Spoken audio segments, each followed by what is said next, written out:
Hello dear student, welcome welcome to Gyas classes for mathematics. आज हम लोग class 11th NCERT book chapter 5 lecture number 3 के अंदर 5.5 यानी Argand plane and polar representations के बारे में सीखेंगे। तो अब देखो, Argand plane and polar representations क्या होते हैं। हमें कह रहा है कि we already know that corresponding to each ordered pair of a real numbers x y we get a unique point in the xy plane and vice versa with reference to a set of mutually perpendicular lines known as the x-axis and the y-axis. The complex number x plus eta y, which correspond to the ordered pair xy, can be represented geometrically as a unique point xy in the xy plane and the vice versa. कह रहा है किसी भी complex number को आप इस ऑर्गेंड plane में represent कर सकते हैं। जैसे आपने देखा, जो आप पहले से जानते हो कि ये आपका ओरिजिन है, ये एक्स का पॉजिटिव है, एक्स का निगेटिव है, ये वाई का पॉजिटिव है और ये वाई का निगेटिव है, राइट। अब आप देखो, किसी भी कॉम्प्लेक्स नंबर को इस ऑर्गेंड प्लेन में आप दिखा सकते हो। जैसे आप जानते हैं कि any complex number is denoted by x plus iota y. X plus iota y में आपने सीखा था कि x is a real part and y is a imaginary part. तो x प्लस आइटा y जो कोई कॉम्प्लेक्स नंबर है, इसके कॉरस्पॉन्डिंग अगर हम पेयर लेते हैं, ऑर्डर्ड पेयर, तो क्या लेंगे? X y real part comma imaginary part. ये जो पॉइंट कहलाएगा, ये ऑर्गेंड प्लेन के पॉइंट होंगे। जैसे आप इसको दिखाना चाहोगे, जैसे आप देखेंगे इसके अंदर कि हमें दिखाना है 2 + 4 आइटा। तो 2 + 4 आइटा का मतलब है कि इसके पेयर क्या बनेंगे? 2 4। रियल पार्ट यानी x is 2, imaginary part y is 4। तो 2 4 x2 y4 आप दिखा दो। तो आपने दिखाया कि x2 y4 आपका ये पॉइंट नंबर ए है। यहाँ पे क्या है हमारा? x की वैल्यू 2 है, यहाँ से देखो 2 पे जा रहा है, ये x की वैल्यू 2 है और y की वैल्यू क्या है? 4। इसी तरह से अगर आपको दिखाना है -2 + 3 आइटा, तो x की वैल्यू आ जाएगी -2 और ये 3 आ गया, यानी ये ऑर्डर्ड पेयर क्या आ गया? -2 3। एक्स के नेगेटिव पे 2 लो और y का पॉजिटिव 3। एक्स का नेगेटिव अगर आप लोगे तो एक्स का नेगेटिव ये होता है -2 लिया आपने और y का पॉजिटिव ये 3। तो ये पॉइंट क्या आ गया? बी -2 3। और आपको दिखाना है 0 + 1 आइटा। 0 + 1 आइटा का मतलब जैसे प्योरली इमेजिनरी नंबर जो आपने सीखा था, तो इसमें रियल पार्ट क्या है?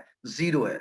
0 + 1 आइटा को आप दिखा सकते हैं 0 1, यानी x is 0 y is 1। x 0 y 1, तो ये पॉइंट आपका आ गया C point, that is 0 1।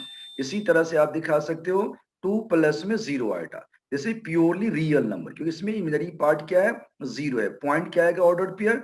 2 0 x2 y 0। x2 y 0 को आप यहाँ दिखा दोगे डी पॉइंट। इसी तरह से कह रहा है -5 - 2 आइटा। तो -5 - 2 आइटा अगर हम ऑर्डर्ड पेयर में लिखेंगे तो क्या लिखेंगे? -5, -2, यानी x आपका -5 है और y आपका -2 है। x का नेगेटिव -5, y का नेगेटिव -2। पॉइंट क्या आ गया? ई पॉइंट आ गया आपका। ओके। इसी तरह से किसी भी कॉम्प्लेक्स नंबर को आप दिखा सकते हैं। तो हमें कह रहा है the plane having a complex number assigned to each of its point is called complex plane और अर्गेंड प्लेन। कह रहा है ऐसा प्लेन जिसमें आप कॉम्प्लेक्स नंबर के पॉइंट्स को आप दिखाते हैं, that is called complex plane और Argand plane. This is the Argand plane जिसमें आपने कॉम्प्लेक्स नंबर के पॉइंट्स को रिप्रेजेंट किया है। ओके। चलो नेक्स्ट पॉइंट की अगर हम बात करते हैं तो हमें कह रहा है कि डेट इज, आप पहले पढ़ चुके हो obviously, in Argand plane modulus of complex number. किसी भी कॉम्प्लेक्स नंबर का मॉडुलस आपने फाइंड किया था कि modulus of x plus iota y क्या होता है? रूट अंडर रियल पार्ट का स्क्वायर प्लस में इमेजिनरी पार्ट का square is the distance between the point P and origin. ये क्या आ गया? डिस्टेंस। फॉर्मूले से भी आप देखोगे कि अगर ये आपका P कोई पॉइंट है जिसका कोऑर्डिनेट दे रखा है आपका एक्स वाई, यानी एक्स और वाई, और ये पॉइंट क्या है हमारा? ओरिजिन 0 0। अगर हम ओपी की वैल्यू निकाले तो क्या आ जाएगा? रूट अंडर डिस्टेंस फॉर्मूला क्या होता है? x2 - x1 का स्क्वायर, y2 - y1 का स्क्वायर।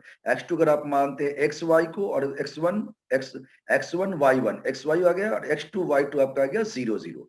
ओपी के बीच का डिस्टेंस आप लेंगे तो x - 0 का स्क्वायर प्लस में y - 0 के स्क्वायर का रूट आ जाएगा, यानी x² + y का स्क्वायर।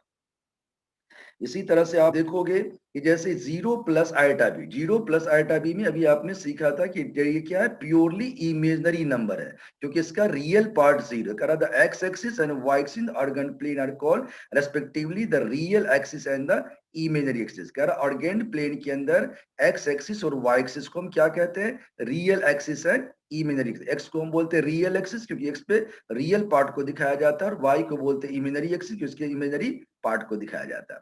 कह रहा था representation of a complex number z x plus iota y and its conjugate z x minus iota y। आपने सीखा था पहले कि किसी भी कॉम्प्लेक्स नंबर z को x प्लस आइटा y से रिप्रेजेंट करते हैं, और इसका जो कंजुगेट होता है उसमें क्या करते हैं, इमिनरी पार्ट के साइन को चेंज कर देते हैं। x प्लस आइटा y अगर आपका z है तो कंजुगेट ऑफ z क्या होगा, x माइनस आइटा y होगा। अगर आपने z के पॉइंट को p मानते हैं तो ये आ जाएगा एक्स वाई, और q के पॉइंट को मानते हैं q यानी कि z जो कंजुगेट आपका उसके पॉइंट को क्या मानते हैं q, तो पॉइंट क्या आ जाएगा x एंड माइनस वाई। तो ये दो पॉइंट आ गया आपका। अब इस पॉइंट को आप ऐसे दिखा सकते हैं जैसे ये पॉइंट आपका एक्स वाई और ये पॉइंट आ गया x and minus Y.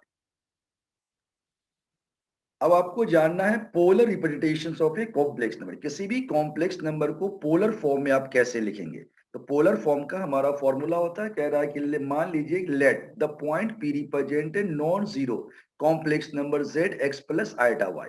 Late the directed line segment OP be the length of r and theta be the angle with OP mixed with positive direction of x-axis. So we may note that the point P is uniquely determined by ordered pair of real number r theta is called polar coordinates of the point P।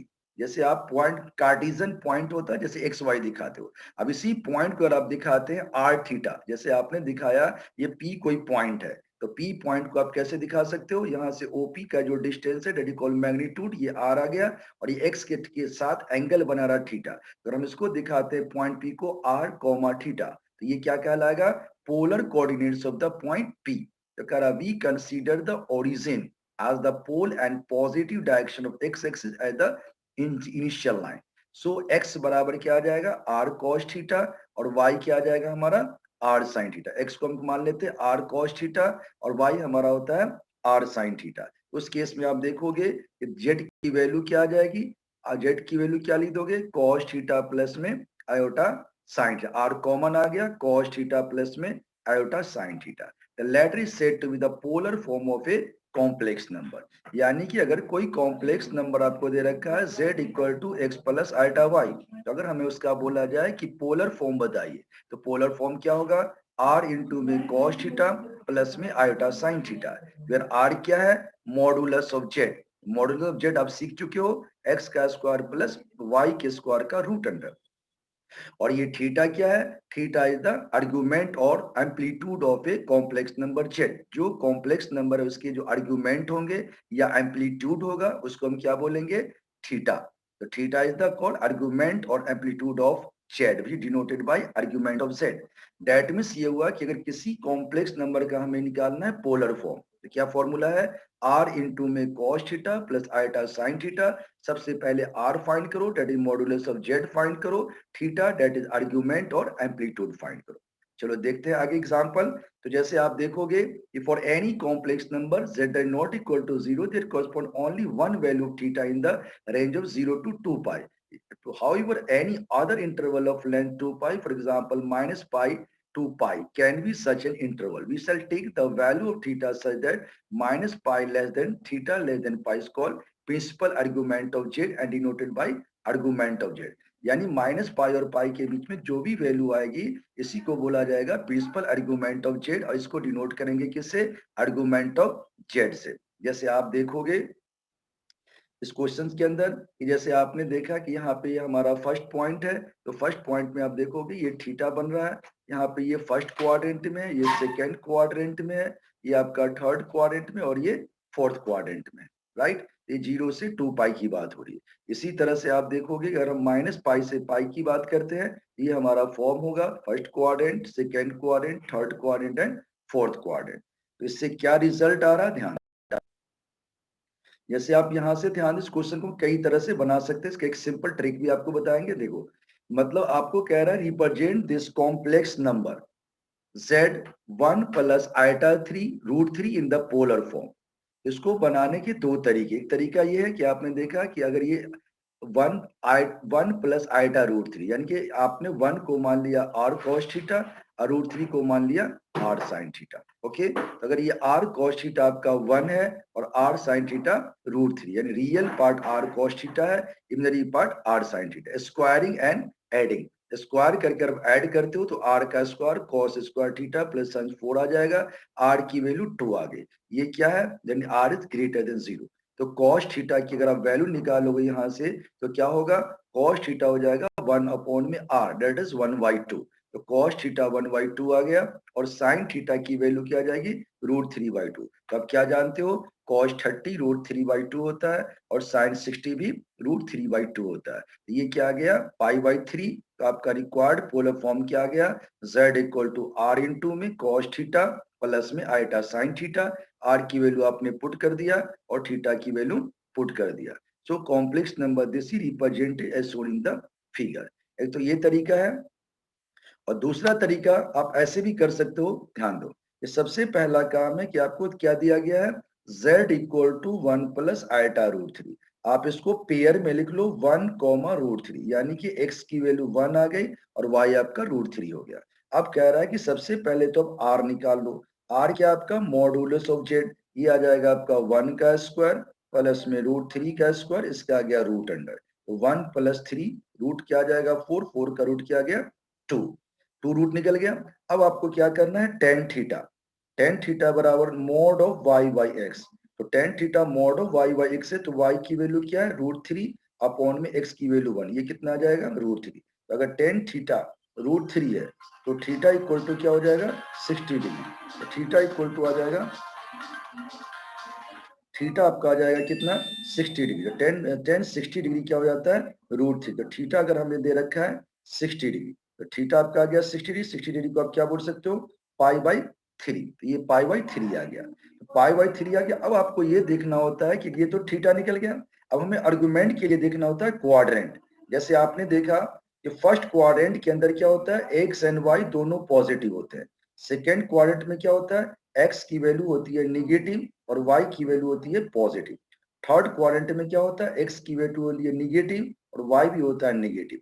और fourth quadrant में क्या होता है, x आपका positive and y आपका negative. तो आप देखोगे कि आपके पास जो पेयर है 1 √3, ये किस क्वाड्रेंट में आ गया, फर्स्ट क्वाड्रेंट में आ गया। अगर फर्स्ट क्वाड्रेंट में आता है तो आपका आर्गुमेंट क्या है, थीटा के बराबर ही है। तो थीटा के बराबर है तो π/3 क्या आ गया, आर्गुमेंट ऑफ जेड आप वैल्यू पुट कर दोगे r into cos theta plus में आइटा साइन थीटा।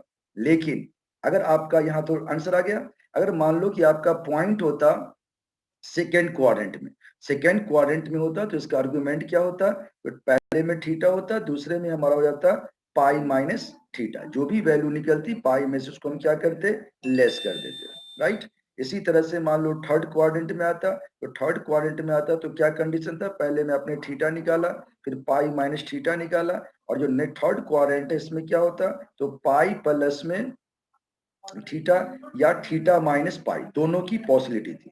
और चौथे में क्या आ जाएगा, माइनस का थीटा या 2π - थीटा, दोनों पॉसिबल है। जैसे हम नेक्स्ट क्वेश्चन में चेक करेंगे, ध्यान दो। इसमें देखो क्या रहा है, convert the complex number in the polar form. तो आप देखोगे आपको दिया गया है माइनस का 16 अपॉन में 1 प्लस आइटा√3। पहले आप इसको रिसलाइज कर दो, आई माइनस का कोई भी पोलर फॉर्म में लाना तो सबसे पहले इसको क्या करो, स्टैंडर्ड फॉर्म में लाओ। तो क्या करेंगे हम इसको 1 माइनस आइटा√3 से मल्टीप्लाई कर दिया, तो माइनस का 16 इंटू में 1 माइनस आइटा√3, नीचे आ जाएगा ए का स्क्वायर माइनस बी का स्क्वायर। तो माइनस का 16 इंटू में आ गया 1 माइनस आइटा√3 और ये आ जाएगा 1 प्लस में 3। ये आ जाएगा माइनस का 4 इंटू में 1 माइनस आइटा√3, ये आ जाएगा माइनस का 4 प्लस में आइटा4√3। तो ये आ जाएगा आपका कितना, माइनस का 4 इंटू दिस आ गया। अब ये आपका क्या आ गया, कॉम्प्लेक्स नंबर आ गया। अब इस कॉम्प्लेक्स नंबर को अगर आप चेंज करना चाहते हो तो -4 हो जाएगा r cos theta 4√3 r sine, squaring करके ऐड कर दो जैसे बताया था फर्स्ट क्वेश्चन में, r की वैल्यू 8 आ जाएगी। cos थीटा आप निकालोगे तो -4/r यानी माइनस का हाफ आ गया, साइन थीटा आ गया √3/2। इससे क्या होगा, दोनों वैल्यू निकल गई। अब आप देखोगे cos थीटा माइनस हाफ है, sin थीटा √3/2 है। तो आप इसको रेंज में चेक करोगे तो थीटा की वैल्यू क्या है, पाई माइनस पाई/3, 2 पाई/3। तो r इंटू में क्या आ जाएगा, r इंटू में cos थीटा प्लस में आइटा sin थीटा। तो वैल्यू पुट कर दी, यही आपका राइट आंसर है। इसको भी अगर आप दूसरे तरीके से बनाते तो भी आपका जवाब यही आता, जैसे आपको तरीका सिखाया गया है। जो हमने फॉर्मेट बताया था उसके हिसाब से भी आप इसको बना सकते हो। आर तो सेम ही निकलेगा, थीटा की जगह आप ले लेते टेन थीटा, क्या आता है मॉड ऑफ y/x। तो y क्या है, 4√3 अपॉन में आता है -4, √3 आ जाता है। अगर √3 आ जाता है cos थीटा की वैल्यू, तो थीटा कितनी होती, पाई/3। अब हम चेक करते क्वाड्रेंट क्या है, x आपका निगेटिव है, y आपका पॉजिटिव है। तो किस क्वाड्रेंट में, सेकंड में। सेकंड में क्या रूल बताया था, पाई माइनस थीटा। तो पाई माइनस पाई/3 क्या आ जाएगा, 2 पाई/3। वैल्यू पुट कर दो, आपका आंसर आ गया। तो ये था एक्सरसाइज 5.2 के बेसिक पॉइंट एंड सारे क्वेश्चंस करवा दिए। अब आप इसको सॉल्व कर सकते हैं एक्सरसाइज 5.2 के सारे क्वेश्चन। बट इसके नेक्स्ट जो हमारी लेक्चर आएगी, लेक्चर नंबर 4, इसमें हम 5.2 के सारे क्वेश्चन को आपके साथ सॉल्व करेंगे। तो आज के लिए यहीं तक। अगर आपको ये क्लास अच्छी लगी तो इसको लाइक कीजिए, शेयर कीजिए और अपने दोस्तों को भी बताइए। अगर आप चाहते हैं लाइव क्लास अटेंड करना तो आप हमारे व्हाट्सएप पे मैसेज कर सकते हैं, अपना नाम लिख सकते हैं और क्लास लिख सकते हैं, फिर मैं आपसे कांटेक्ट कर लूंगा। ठीक है, थैंक यू।